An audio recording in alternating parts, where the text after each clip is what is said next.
Greetings YouTube. Perfect day to be doing a gaming video. Today I'm going to talk about a character portrait of a non-player character that I used a number of different times in different campaigns. And that was Captain Cupcake. Now I've used Captain Cupcake in a Cyberpunk game, in at least one Supers game, and I believe in 2 separate Gamma World campaigns. Captain Cupcake in the Cyberpunk version was a full conversion cyborg, head to toe. He was essentially organs inside the torso of a cybernetic body. There was like a brain, the main organs that needed to keep the brain alive in a cylinder inside his torso, and the rest was completely robotic.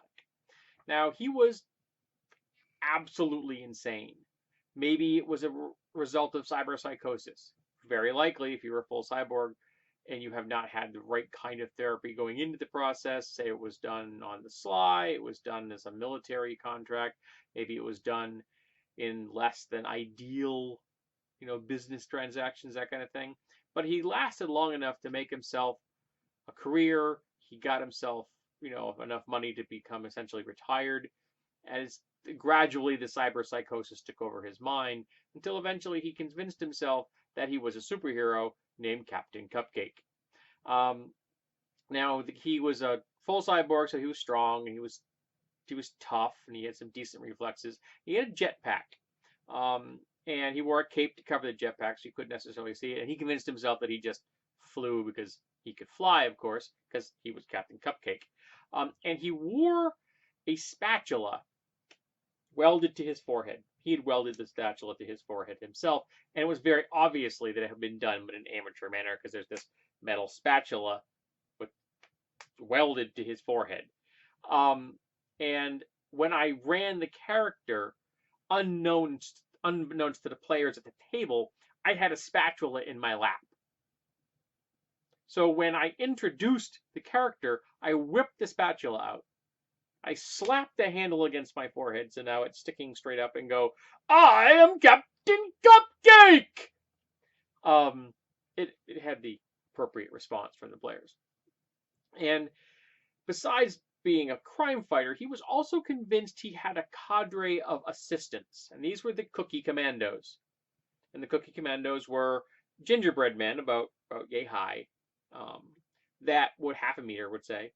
And they would swarm his enemies and distract them and things like that. They weren't actually there. He was convinced they were there, and he acted appropriately. And he was duly remorseful and distraught when his Cookie Commandos were killed in battle, mostly because people stepped on them because they didn't see them. And he was a sight gag, but he was also dangerous because he was a full conversion cyborg, fully kitted with military gear. And you could make him as dangerous as you want. For example, he could have projectile weapons on him, or energy weapons, what have you, but they could be empty. So he could be going pew, pew, pew, pew, and doing nothing, or they could be actually filled with energy. He's going pew, pew, pew, pew, actually saying pew, pew, pew, pew, while trying to kill people with them.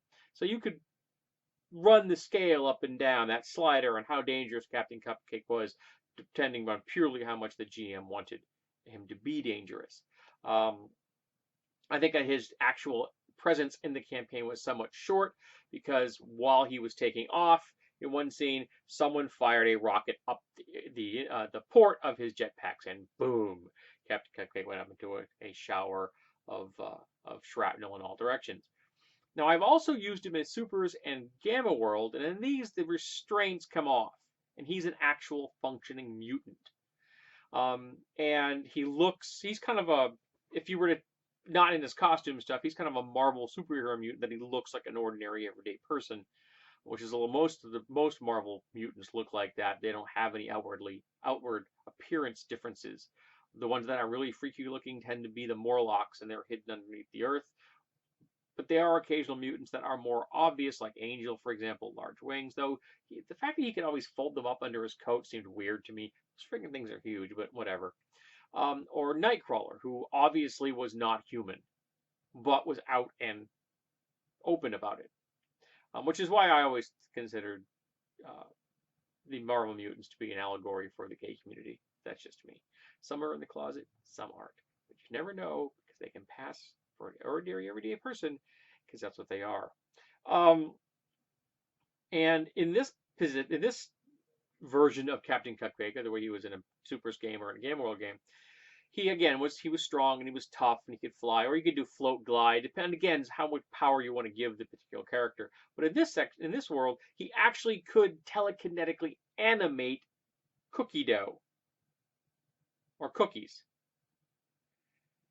Only cookie dough or cookies. So he might like have little golems of cookie dough that came with him, and they wouldn't be much stronger than golems made out of cookie dough. So, but they could still do things. For example, he actually had them carry grenades and suicide. So if I wanted him to be dangerous, he was dangerous. Um, they could fire pistols and things, but they were wildly inaccurate because he's firing them essentially from third person, even if he's looking in their direction. Because again, he's convinced that they are autonomous and functioning on their own. Because they're made out of ordinary cookie dough or cookies, depending on how you want to run it, he would spend hours every day making large batches of cookie dough or cookies, or both. So he would then have his cookie commandos with him when he went out into the world to fight crime. Um, and then if he got a certain distance away from his dough and or cookies, they became unanimate, and fall on the ground. Um, and they would then be treated like inanimate objects that are made out of cookie dough or cookies. Uh, so I've used him in both of those banners, both the Cyborg and Cyberpunk, and then Super or Gamma World as an actual mutant with some very limited telekinetic abilities. Kind of inspired by the way that a number of systems, the more you narrow the focus of a power, kind of the deeper and the power can have. If it's really broad, you can do lots of things. It tends to be fairly shallow, and the more narrow the focus can be, you can do some interesting things with it. So I let him have a lot of control over that dough and or cookies, because he could only animate those things. Well, it was a psychological crutch, obviously. It wasn't that there was some magical force involved in the fact that it was just cookie dough and cookies. He was just convinced that.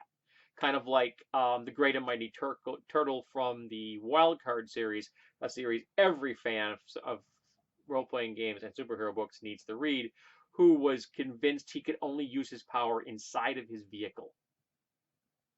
Now, inside his vehicle, which originally was a VW Bug and eventually became this little armored pod, he could lift up an entire battleship out of the water through mental power alone.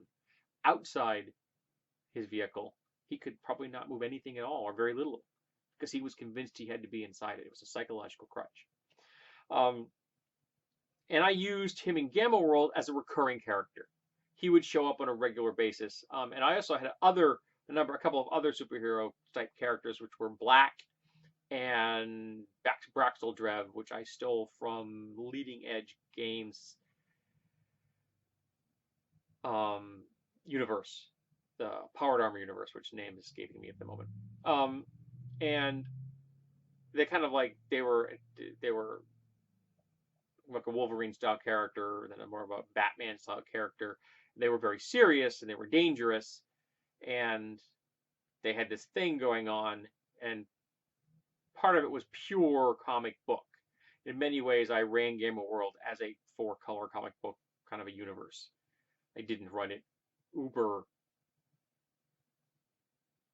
grim and gritty, for example, like Ronnie likes them. And so Captain Cupcake was a comedy relief for the most part, but he could still be dangerous if you want him to be. How crazy he was, how unstable he was entirely up to the GM. So I'm just throwing out this Captain Cupcake for you to use in your games. Be inspired. And if you get the chance to, whip the spatula out and slap it on your forehead. The reaction from your players will be memorable.